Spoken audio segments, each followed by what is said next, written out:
پاسگاه دوم نوار مرزی ایران هم فتح شد. پاسگاه دوم برای کل من مبارک باد باشه. از گوشه گوشه افغانستان صداها بلند میشه، از گوشه گوشه افغانستان نداها بلند میشه و از تمام مناطق سربلند این سرزمین صدای همپذیری بلند میشه و ما امروز که من برای شما صحبت میکنم ما شاهد دو پیروزی هستیم. پیروزی علیه نیروهای سپاه پاسداران یک، پیروزی علیه مزدوران ایرانی دو. من بین پیروزی دوم خوش هستم که نیروهای لعنتی سپاه پاسداران کثیف امروز پوزه هایشان در خاک مالیده شد و امروز افغان ها نشان دادن تیرون. متوجه یک گپ باشی بچم، این ما اسرائیل نیستیم که از موشکای دور برده بچم زینبی و حیدریت بترسانی ما. تیرون. ما سوریه نیستیم که ما را بترسانی. تیرون. ما را خیال کدام کشور در عراق نکرده باشی. تیرون. من تو جوان دارم که دمی پوزت میزنه، تو جوان دارم که پاسگاهی تا میگیره. تیرونی را متوجه باشی.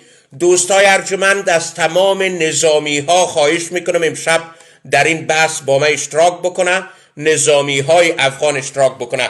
یک لشکر سترگ افغان های غیرتمدار افغانی در حمایت از جنگ با سپاه کثیف پاسداران، در حمایت جنگ علیه خامنه‌ای لعین، در حمایت از جنگ با نظام کثیف تروریست ایرانی وارد مرز سربلند افغانستان شدند.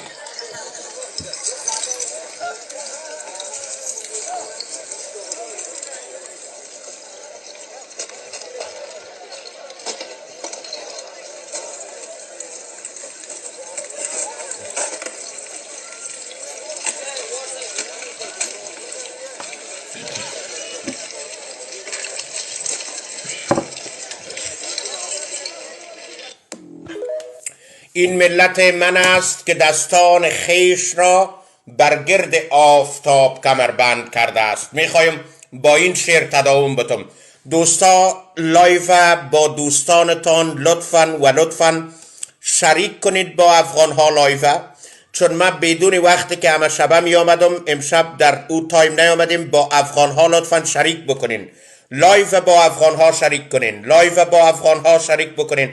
با افغان سربلندی که از اعتزاز پرچم سپاه پاسداران در سر یکی از پاسگاه ها و بچه سربلند افغانم که لرزیدن پرچم و لرزیدن و تنبانتر کردن نیروهای کثیف خامنه‌ای تروریست که ما میبینیم. دوستان متوجه باشین تمام جهان با افغانستان است. هر شلیک گلوله بر فرق خامنه‌ای در نهایت امر نشان دادن شکوه افغانیت است، در نهایت نشان دادن شکوه مردان بزرگ این سرزمین است. برای پیروزی من و گرفتن من یک پاسگاه کثیف مزدوران سپاه را گرفتیم. براتون یک شعر میخونم. شعر از قار آسی است. براتون میخوانمش، امیدوارم پیدایش کنم. این دوستا، این ملت من است که دستان خیش را برگرد آفتاب کمربند کرده است. این ملت من است که دستان خیش را برگرد آفتاب کمربند کرده است. این مشت‌های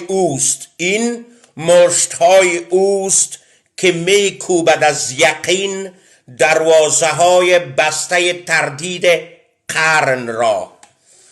ایمان بیاورید تنها ترین پیامبر اینک، ملتم با آیه های خشم خدا قد کشیده است. اینک ملتم با آیه های خشم خدا قد کشیده است.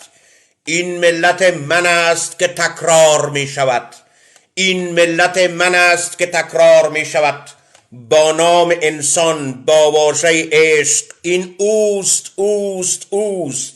این اوست که شیپورهاش را، شیپورهای فتح پیام آشناش را آورده در صدا بیدار می کند، هشدار می دهد. بیدار می کند، هشدار می دهد. نعره تکبیر، الله اکبر نشته کنین دوستای ارجمند و گرامی. از تمام شما خواهش می کنم این لایو با دوستانتان لطفاً شریک بسازین. من از دوستای نظامیم میخوایم امشب در برنامه حضور داشته باشه. دوستای نظامی در برنامه حضور داشته باشین که من از شما از رهگذر نظامی چند چیز را میپرسم. یک چیز براتون نشان میدم دوستا. یک چیز، بعد از اینکه افغانستان سرشان حمله کرد، کمدین های ایرانی برای کشور خودشان، برای سپاه پاسداران چه یک چیز را جور کرده. درود بر این ایرانی عزیزمان. سل کنین. دشمنان بدانند ما خودمان را برای جنگ های بزرگ آماده کرده ایم. ما را از جنگ نترسانید. ما همه الزامات جنگ را آماده کرده ایم. بنده خودم با عنوان اول شهرخر و سرباز کوچک ولایت ساکم و بستم. پاسپورت آماده، شد به امید خدا. مقصد عاشقان ولایت کانادا. نشد با لنز دبی.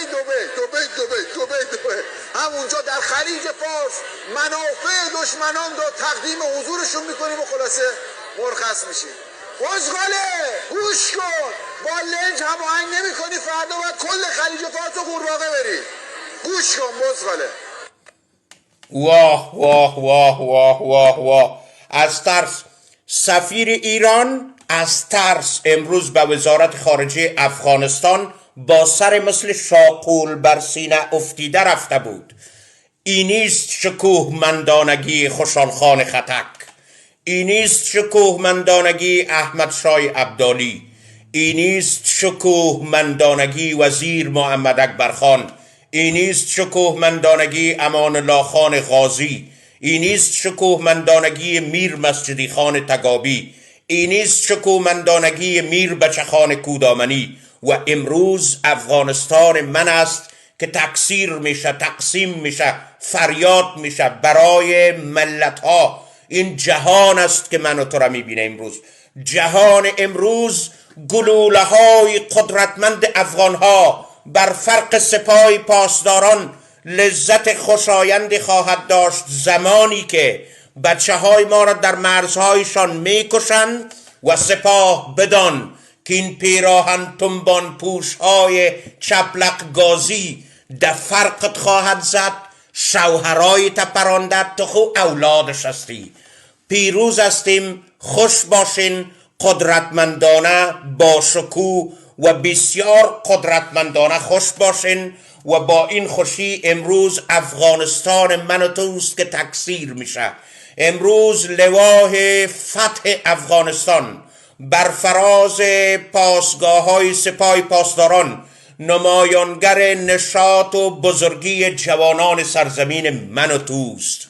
امروز زمانی که ایرانی در مرز، ایرانی منظور مردم ایران نیست، امروز زمانی که سپاه پاسدارانی، امروز زمانی که سپاه پاسداران، امروز زمانی که نفر سپاه پاسداران با این جملات برای مردمش میگه که کسی افغانستان آرام بسازه، این ملت من است که دستان خیش را بر گرد آفتاب کمربند کرده است. ببین بلیاز خدا قرآن بگو والی شهر مردم شهر بزید سنگ بزنی بره پیش ولایت که به ایران زنگ بزنه به کمیساری دنیا خراب که ما که تیر آوار که ابی مجاهدین امارات اخوامر بده که تیر اندازی نکو که او غرار شه این الکی خیکلاش یک پیری مینه